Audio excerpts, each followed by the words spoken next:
पाहुयात पुढची बातमी आता फरा आपण लोकसभेच्या जागावाटपाआधीच महायुतीत वादाची ठिणगी पडण्याची शक्यता आहे। कारण जिंकण्याची क्षमता असेल तरच जागा मागा अमित शहा यांनी राष्ट्रवादी आणि शिवसेनेला बजावल्याचं कळतंय। तर राष्ट्रवादी गटाला 6 ते 8 जागा मिळतील तर शिवसेनेला 8 ते 10 जागा मिळण्याची शक्यता वर्तवली जाते। लोकशाही मराठीला सूत्रांकडून ही संपूर्ण माहिती कळतीये।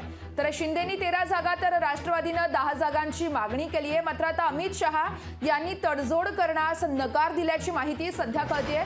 तर यावेळेस चर्चा होणार असून आज होणाऱ्या दिल्लीच्या बैठकीमध्ये यावेळेस तोडगा निघण्याची देखील शक्यता वर्तवली जाते। तर जिंकण्याची क्षमता असेल तरच जागा मागा असं यावेळेस अमित शहा यांनी बजावल्याचं लोकशाही मराठीला सूत्रांकडून कळतंय।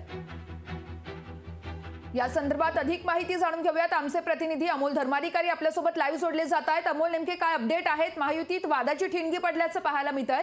कारण जिंकण्याची क्षमता असेल तरच जागा मागा असं अमित शहा यांनी शिवसेना आणि राष्ट्रवादीला बजावल्याचं कळतंय। नेमके काय अपडेट आहेत या संदर्भातले? वर्षा, खरं तर शुक्रवारी रात्री जी बैठक दिल्लीमध्ये महायुतीची म्हणजेच अमित शहा, अजित पवार आणि एकनाथ शिंदे यांच्यामध्ये पार पडलेली होती, त्या बैठकीतली हा सगळा तपशील आहे।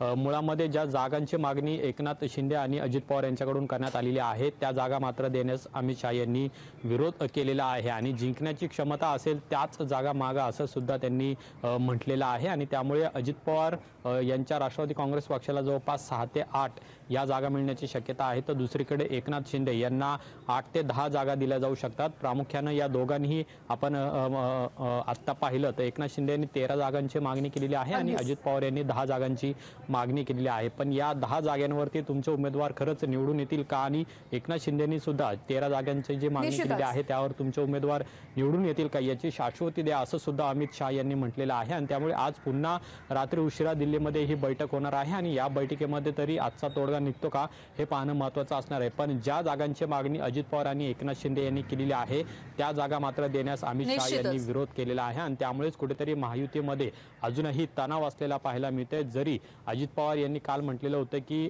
जागा वाटपावर 2 दिवसात तोडगा निघेल, समाधानकारक तोडगा निघेल, मात्र तशी परिस्थिती सध्या तरी दिसत नाहीये। आणि निश्चितच अमोल, आता प्रश्न उपस्थित होतोय तो म्हणजे अमित शहांनी आपली भूमिका जाहीर केलेली आहे आणि ही भूमिका अजित पवार आणि शिंदे गटाला मान्य आहे का, किंवा ज्या जागा त्यांना दिल्या जात आहेत त्याच्यावर त्यांचं समाधान होणार का, हा सवाल या ठिकाणी उपस्थित होतोय। त्यामुळे याविषयीचे अपडेट आपण तुमच्याकडून घेत राहूया। दरम्यान धन्यवाद तुम्ही दिलेल्या या सविस्तर माहितीसाठी।